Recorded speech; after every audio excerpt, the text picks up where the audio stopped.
The story does not begin in London, but in silence, fear, and stone villages where the law arrived late and left early. Before the streets of Britain ever felt their presence, these men learned survival in a land where power was personal and violence was intimate. This is where the Albanian Mafia was born, not as an organization, but as a way of life. For decades, Albania lived cut off from the world under one of Europe's most brutal communist regimes. Borders were sealed, trust was dangerous, and the state watched everything except the blood spilled behind closed doors. In that isolation, families became fortresses and loyalty became law. When the regime collapsed in the early 1990s, it did not bring stability, but chaos.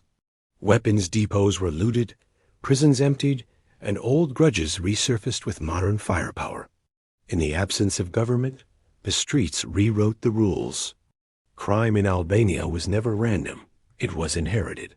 Bloodlines mattered more than money, and reputation mattered more than life. A man was only as strong as the family willing to die for him. Young men grew up watching fathers and uncles enforce justice with their own hands. Disputes were settled not in courts, but through fear, honor, and retaliation.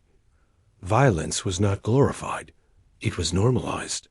At the heart of this world was a code older than the state itself.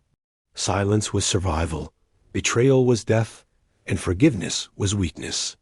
Once broken, trust was never repaired. Poverty sharpened these instincts into weapons. With no work, no future, and no protection, crime became the only reliable economy. Smuggling, extortion, and trafficking were not choices, they were exits. When the borders finally opened, migration was inevitable. Thousands left Albania, carrying nothing but desperation, discipline, and a readiness to do what others would not. They arrived in Europe invisible, underestimated, and extremely dangerous. London was not the destination at first. It was the opportunity. A city overflowing with money, drugs, and fractured criminal hierarchies offered space to grow. Established gangs looked for noise and dominance, while Albanians looked for leverage and patience. They did not arrive waving flags or demanding territory. They worked menial jobs, slept 10 to a room, and studied the streets quietly. Every corner, every weakness, every supplier was memorized. What separated them was not brutality, but restraint. Violence was used sparingly and strategically, never emotionally. Attention was the enemy, and survival depended on staying unseen. By the time London noticed them, the foundation was already poured. The men who arrived as migrants had become soldiers without uniforms, and the city had no idea what had just been invited in. They arrived without headlines, without enemies, and without names that meant anything to the streets they stepped onto. London did not feel an invasion because nothing announced itself as a threat. What moved through its airports and ferry terminals looked like labor, not predators. Most Albanians entered Britain at the lowest rung of survival, taking cash-in-hand work that no one else wanted. Construction sites, car washes, night shifts, and overcrowded flats became temporary shelters rather than destinations. These conditions were not humiliating to them. They were familiar. London's underworld at the time was loud and fragmented. Street gangs fought for postcodes. Old crime families clung to fading influence, and new crews chased visibility through violence. The Albanian newcomers watched all of it without participating. They learned the city the way soldiers learn enemy territory, which estates were ignored by police, which ports leaked product, which gangs talked too much, and which ones were already bleeding internally. Information became their first currency.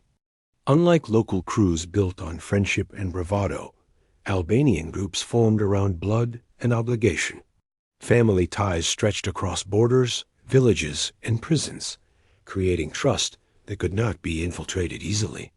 This allowed them to move quietly where others needed numbers and noise. At first, they worked for everyone. They drove, stored, guarded, cleaned, and transported without asking questions. To established gangs, they were useful, invisible, and disposable. But beneath that obedience was calculation. Every task revealed supply chains, every delivery exposed vulnerabilities, and every partnership mapped the city's criminal anatomy. London was teaching them how to own it. What made them dangerous was patience. While others chased territory, Albanians chased infrastructure. Control of houses, transport routes, and logistics mattered more than reputation. Violence was present, but rare and surgical. When it happened, it ended disputes permanently rather than theatrically. Word spread quietly that crossing them had consequences, even if no one could explain exactly how. Language barriers became an advantage instead of a weakness. Conversations stayed internal, plans stayed contained, and outsiders stayed confused. Silence created insulation from both rivals and law enforcement. Police largely overlooked them in the early years. They did not match the expected profile of dominant organized crime, and they avoided attention with discipline. By the time authorities noticed patterns, the roots were already deep. By the end of this phase, the Albanians were no longer guests in London's underworld. They had become part of its foundation, holding it up from below while remaining unseen. The takeover did not begin with power. It began with invisibility. Power did not arrive with gunfire or headlines. It arrived with supply. While London's gangs fought over scraps of territory, the Albanians focused on what fed every criminal ecosystem beneath the city. Cocaine was the bloodstream, and they intended to control it. By the mid-2000s, cocaine consumption in Britain was exploding. Nightclubs, construction sites, finance offices, and council estates all demanded the same product in different forms. Whoever controlled wholesale supply controlled everyone else by default. The Albanians understood something others ignored. Street violence attracts police, but logistics attract money. Instead of fighting for corners, they built pipelines. Their connections stretched far beyond London. Ties to South American producers, Balkan smuggling routes, and corrupt port officials created a seamless chain from source to street. Each link was managed by family or trusted blood associates. They offered something the market lacked: reliability. Product arrived on time, in volume, and without drama. Gangs who once fought each other now depended on the same quiet suppliers. Prices dropped, quality improved, and profits soared. Competitors could not match the efficiency or scale. The Albanians did not need to threaten dominance. It became unavoidable. Discipline was absolute. Members were forbidden from drawing attention, flashing wealth, or committing unnecessary violence. Anyone who endangered the operation endangered everyone. Punishment for mistakes was internal and severe. Betrayal was met with disappearance rather than warning. Fear existed, but it was controlled, calculated, and private. This was not a street gang. It was a corporation built on silence. Decisions were made methodically, risks assessed coldly, and emotions removed from business. London's chaos became their advantage. Money laundering followed the same philosophy. Cash flowed through car washes, property investments, shell companies, and overseas accounts. Nothing extravagant, nothing traceable, nothing loud. Violence, when used, was instructional rather than emotional. A single act could silence multiple rivals without escalating conflict. The message traveled faster than blood ever could. Law enforcement struggled to adapt. There were no flashy leaders, no obvious hierarchy, no intercepted boasts. Investigations hit walls of language, loyalty, and transnational complexity. Prisons failed to slow them down. Incarcerated members remained connected, issuing orders through family visits and coded communication. Prison became a meeting room rather than an endpoint. By now, London's underworld was dependent on Albanian supply, whether it admitted it or not. Old power structures collapsed quietly as new ones replaced them from beneath. The city had not been conquered, it had been reorganized. What made this empire terrifying was its invisibility. No banners, no slogans, no desire for recognition. Power without noise proved more dangerous than power enforced at gunpoint. Success always attracts friction, and London's underworld began to feel the pressure of a power shift it could not name. Established gangs sensed supply tightening, alliances changing, and familiar hierarchies dissolving without explanation. What followed was not chaos, but confrontation. Rivals tested the Albanians the only way the streets understood, through intimidation and violence. Cars were torched, couriers were followed, and warnings were sent in familiar languages of fear. The response, when it came, was brief and final. The Albanians did not fight wars for territory. They fought to end questions. Targets were chosen carefully, never impulsively, and never publicly claimed. A single disappearance could settle disputes that years of street violence never could. Inside the organization, loyalty was not emotional. It was contractual. Every man knew what was expected and what failure would cost. Trust was enforced through shared bloodlines, shared crimes, and shared consequences. But absolute discipline creates immense pressure. As profits increased, so did temptation, paranoia, and ambition. Not every man could carry silence forever. Betrayals did not always come from greed, but from fear. A careless comment, a missed payment, or a personal mistake could spiral into exposure. When cracks appeared, they were sealed with violence before they could widen. Internal executions were never spectacles. Bodies were rarely found, stories rarely confirmed, and names quietly erased from conversation. Survival depended on forgetting as much as remembering. Conflict also spread outward into partnerships.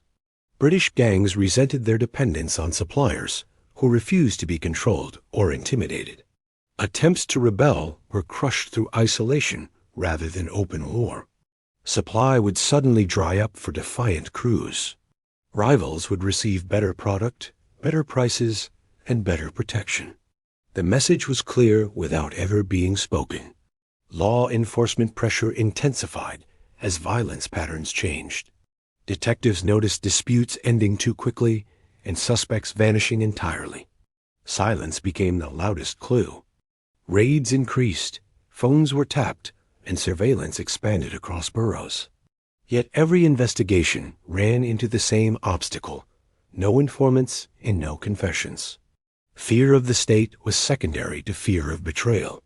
Prisons became pressure cookers for unresolved conflict.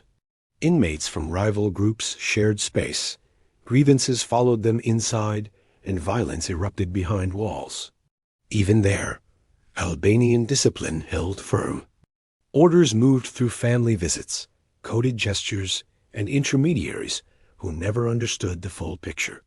Control extended beyond freedom, proving that incarceration did not equal disconnection. Power adapted rather than collapsed.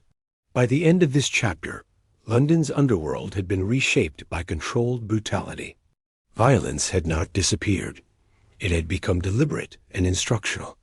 Blood on the pavement was no longer random. It was policy.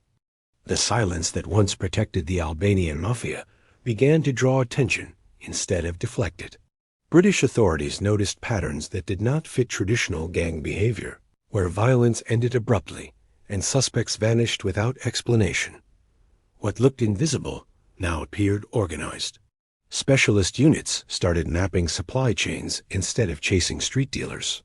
Financial investigators followed property purchases, shell companies, and unexplained cash flows that crossed borders with ease. Slowly, the outline of a transnational network came into view. International cooperation changed the balance. British police began working with European agencies, Balkan authorities, and port security units tracking cocaine routes from South America. The Albania's greatest strength, their global reach, became their greatest exposure. Arrests followed, but they rarely produced confessions. Those taken into custody refused deals, refused statements, and refused to acknowledge hierarchy. Silence remained intact even as prison doors closed. Prison, however, did not dismantle the organization. For the Albanians, incarceration was an occupational hazard, not a defeat. Inside, discipline tightened and communication adapted.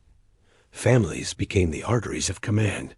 Messages passed through visits, coded language, and trusted intermediaries who never heard full plans. Orders left prison cleaner than they entered it. British prisons underestimated this structure. Inmates were dispersed across facilities, but loyalty traveled faster than paperwork. Control was exercised without visible leadership. Meanwhile, law enforcement applied pressure from every angle. Asset seizures drained resources, surveillance exhausted manpower, and constant raids disrupted routine. The cost of staying invisible increased. Paranoia spread internally as arrests mounted. Every mistake felt heavier, every associate more suspicious, and every new recruit a potential liability. The discipline that once protected them now strained under constant stress. Some members began to falter. Long sentences, isolation, and fear eroded resolve in ways violence never could. Silence became harder to maintain when freedom felt permanently out of reach. Small cracks appeared, not always through cooperation, but through errors. Phones were reused, routines repeated, and trust misplaced. Law enforcement exploited patience the same way the Albanians once had. Leadership losses followed. Key figures were extradited, imprisoned, or quietly removed from the structure. Each removal weakened coordination, even if the surface appeared calm. London's underworld felt the shift immediately. Supply became inconsistent, prices fluctuated, and smaller crews scrambled for alternatives. Dependence turned into vulnerability. The state had not defeated the Albanian Mafia through force alone. It had applied pressure until silence became unsustainable. What once thrived in the shadows now struggled to breathe within them. The downfall of the Albanian Mafia did not arrive with a final raid or a televised victory. There was no single courtroom moment where an empire collapsed in front of cameras. Instead, it weakened slowly, like a shadow losing shape as the light changed. Arrests removed leaders, but not the instincts they left behind. Supply routes fractured, but the knowledge of how to rebuild them survived. London's underworld did not reset. It adapted. Some cells dissolved entirely under pressure. Others went dormant, waiting rather than fighting. Silence once again became a survival strategy instead of a weapon. A new generation watched everything. Younger criminals studied the Albanian model the same way the Albanians once studied London. Efficiency replaced bravado, logistics replaced chaos, and patience replaced noise. The myth of total collapse comforted the public, but it was incomplete. Organized crime does not vanish, it mutates. Power simply learns to breathe differently. Former Albanian figures who survived prison emerged quieter and more distant. Some left crime behind, carrying trauma instead of ambition. Others passed knowledge without passing names. Communities felt the residue long after the headlines faded. Neighborhoods shaped by drug flow, violence, and fear did not heal overnight. The damage was generational, not episodic. Law enforcement claimed victories, and many were real. Networks were disrupted, profits reduced, and visibility increased. But control was never absolute, only temporary. Prisons released men who had learned restraint instead of rebellion. They returned older, cautious, and less interested in dominance. Survival became the new currency. London's underworld absorbed the lesson. Loud gangs died faster. Quiet ones lived longer.